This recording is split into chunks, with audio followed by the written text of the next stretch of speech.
Ko'pchilik Alisa stansiyasi, Yandex stansiyasini olgan, lekin uni qanaqa qilib telefonga uстановка qilish, telefonga ulashni bilmaydi. Hozir Sardor akam bilan hozir ulashni oson yo'lini o'rgatib qo'yamiz. Bizda Alisa Midi, hozir buni tokka olib olganmiz. Siz yangi olgan bo'lsa, shunday tokka olasangiz bo'ldi. Agar eskiroq bo'ladigan bo'lsa, uni qaytadan перезагрузка qilish kerak. O'zining knopkasi yoki bosadigan joyi orqali.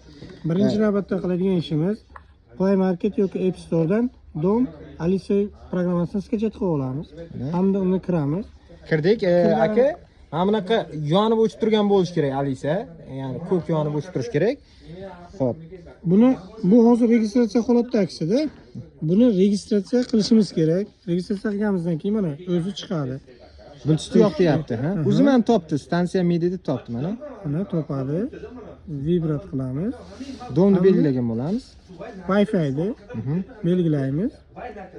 Kechasiz men eshitmadim. Wi-Fi'mizni parolni kirgizamiz.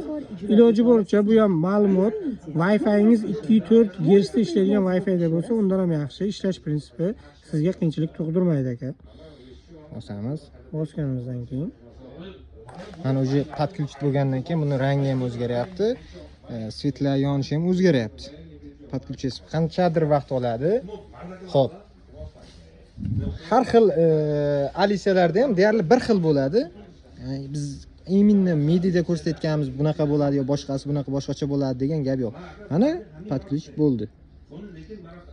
Xo'p, mana ularni